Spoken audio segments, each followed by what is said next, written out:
बहुत समय पहले की बात है, एक जंगल में बहुत ही ज़्यादा सूखा पड़ता है।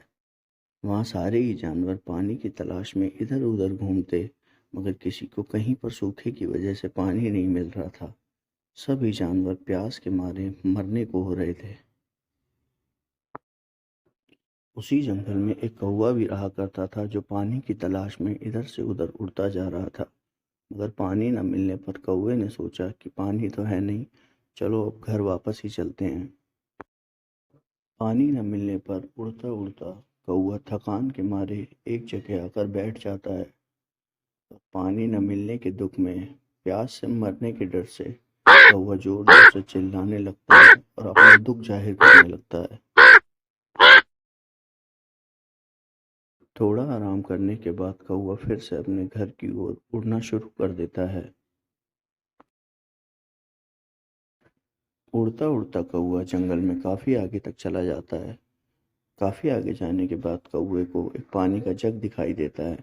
पानी का जग देखकर कौवे की खुशी का ठिकाना नहीं होता और कौवा पानी पीने की सोचता है। कौवा बहुत बार पानी पीने का ट्राई करता है, मगर कौवे की चोंच वहां तक पहुंच ही नहीं पा रही थी, क्योंकि जग में पानी कम था।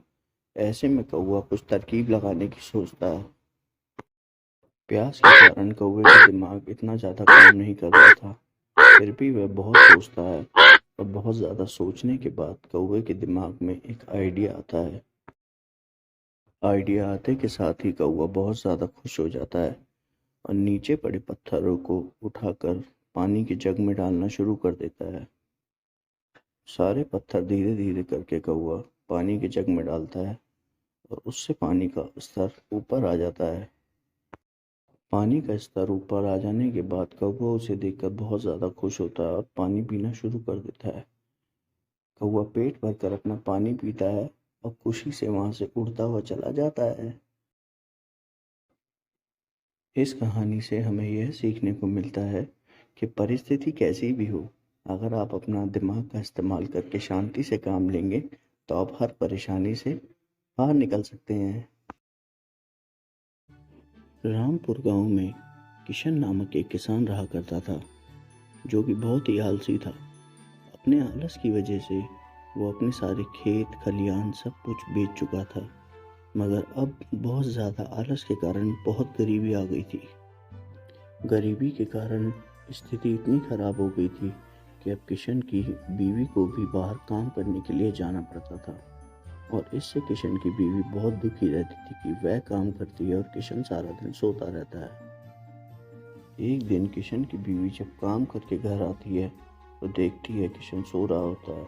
यह देखकर वह किशन पर बहुत गुस्सा करती है और बहुत चिल्लाती है कि जाकर कुछ काम करो, सारा दिन सोते रहोगे, हमारे घर की स्थिति बहुत ज़्यादा खराब। इतनी बातें सुनने के बाद किशन उठता है और घर से उठकर जंगल की ओर जाने लगता है। जंगल में जाकर सोचता है कि कुछ काम ही करूँगा।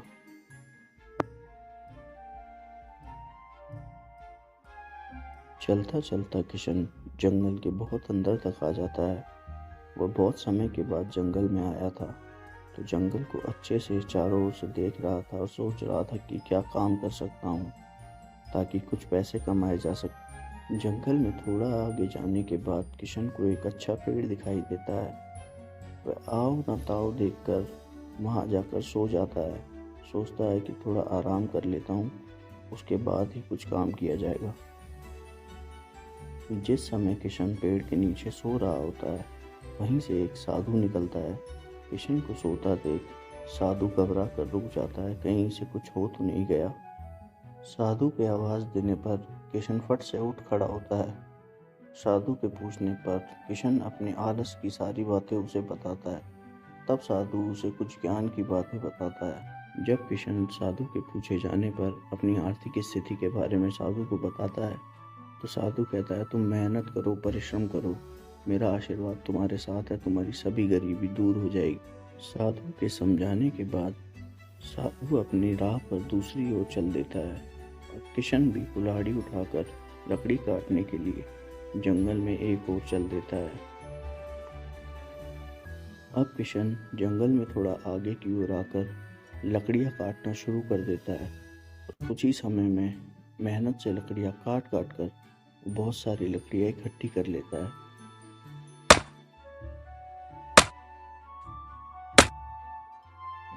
लकड़ियों को सर पर रखकर किशन बाजार की ओर चल देता है, जिससे बाजार में जाकर किशन उन लकड़ियों को बेचकर कुछ पैसा कमा सके और घर की आर्थिक स्थिति को सुधार सके।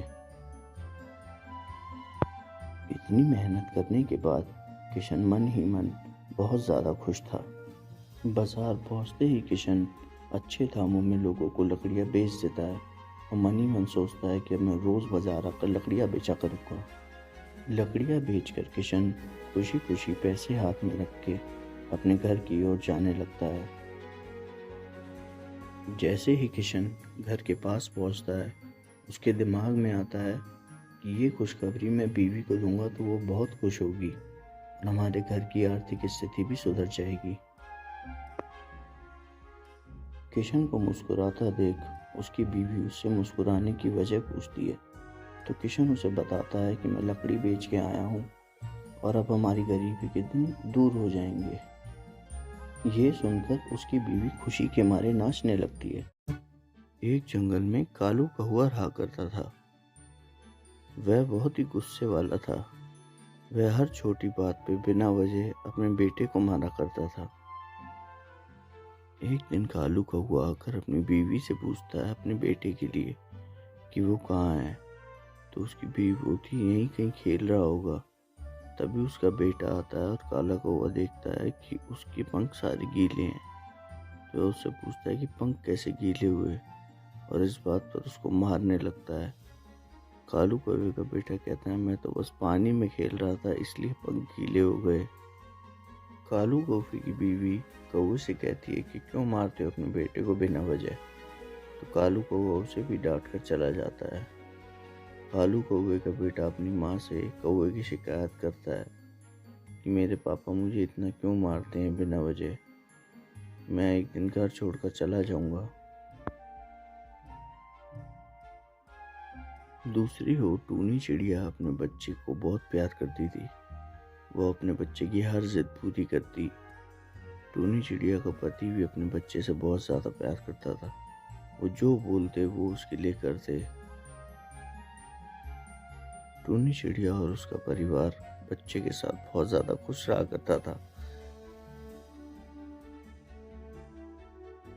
दूसरी ओर कालू कौवा अपने बेटे को बिना वजह किसी भी बात पर मारा करता, चाहे उसकी गलती हो ना हो। एक दिन कौवे को एक आम पड़ा मिलता है। कौवा उसे अपनी चोंच में उठा लेता है और बहुत खुश हो जाता है। थोड़ी दूर उड़ने के बाद कौवे की चोंच खोलने की वजह से वो आम नदी में गिर जाता है। इस चीज़ को लेकर कौवा बहुत ही ज़्यादा गुस्सा हो जाता है। कौवे के घर पहुंचने के बाद कौवे का बेटा उससे पूछता है कि पापा खाने के लिए क्या लेके आए, तो आम के गिरने का गुस्सा वो अपने बेटे पे उतारता है और उसको मारने लगता है। इससे बहुत ही ज़्यादा दुखी हो जाता है कौवे का बेटा, और कौवे की बीवी बोलती है कि तुम अपना गुस्सा मेरे बेटे पर क्यों उतार रहे हो, उसे क्यों मार रहे हो। ये सब देखकर कौवे का बेटा बहुत ज़्यादा उदास हो जाता है और चिड़िया भी वहाँ आ जाती है और बोलती है कौवे भाई अपने बेटे को क्यों मार रहे हो। तो कौवा गुस्से में चिड़िया से कहता है कि चिड़िया ये हमारे घर का मामला है, तुम इससे दूर रहो। अपने पिताजी के बार बार मारने से कौवे का बेटा दुखी होकर घर छोड़कर चला जाता है और एक जगह अंधेरे में जाकर बैठ जाता है और बोलता रहता है कि चिड़िया तो अपने बच्चों को इतना प्यार करती है और मेरे पिताजी मुझे इतना मारते हैं। तभी थोड़ी देर में चिड़िया वहाँ आती है अपने बच्चे के साथ। वो कौवे को अंधेरे में बैठा देखकर बोलती है बेटा तुम यहाँ क्यों बैठे हो। बोलता है कि मेरे पिताजी मुझे बहुत मारते हैं इसलिए मैं घर छोड़कर आ गया। तभी चिड़िया उसको बोलती है कि चलो बेटा तुम एक काम करो मेरे घर चलो। अगले दिन कौवे के माँ बाप कौवे को ढूंढते ढूंढते चिड़िया के घर आ जाते हैं। वो चिड़िया को आवाज़ लगाते हैं। चिड़िया आकर बोलती है अरे कौवे भाई कितना मारते हो तुम अपने बच्चे को, अब क्यों ढूंढ रहे हो उसको। तो कौवा बोलता है कि मुझसे गलती हो गई, मैं उसको बहुत प्यार करता था और आगे से मैं कभी उसको ऐसे नहीं मारूंगा, मैं अपना गुस्सा कभी भी उस पर नहीं उतारूंगा। ऐसे में चिड़िया कौवे को आवाज़ लगाती है और बोलती है कि बेटा देखा, मैंने कहा था ना तुम्हारे माँ बाप तुम्हें बहुत ज़्यादा प्यार करते हैं। और कौवे को आवाज़ लगाकर बुलाती है।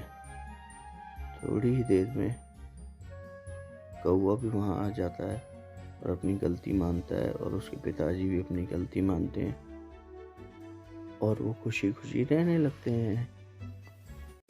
बहुत समय पहले की बात है। एक जंगल में एक शेर रहा करता था। एक दिन वो शेर अपने शिकार पर निकलता है। शेर को सबसे पहले एक छोटा सा खरगोश मिलता है। खरगोश को देखकर शेर बोलता है कि तुम तो बहुत छोटे हो, मैं तुम्हें क्या ही खाऊं और क्या ही भूख मिटेगी। ये सब कहकर शेर खरगोश को छोड़ देता है। थोड़ा आगे जाने के बाद शेर को एक जिराफ दिखता है। वह जिराफ को देखकर कहता है, अरे यार, ये तो इतना बड़ा जानवर है, इसे कैसे खाऊंगा। और शेर आगे बढ़ जाता है। थोड़ा आगे बढ़ते ही शेर को हिरन दिखाई देता है, मगर शेर को देखते ही हिरन वहाँ से भागना शुरू कर देता है। भूखा शेर हिरन का पीछा करते करते थक जाता है और हिरन उसके हाथ से बचकर निकल जाता है। ऐसे में शेर सोचता है कि इससे तो बढ़िया मैं वो छोटे से खरगोश को ही खा लूँ, और वो खरगोश को खाने के लिए वहाँ की तरफ निकल जाता है। वहाँ पहुँचकर शेर देखता है कि वहाँ कोई खरगोश भी नहीं है। ज़्यादा खाने के लालच की वजह से शेर भूखा ही रह जाता है और खरगोश से भी हाथ धो बैठता है।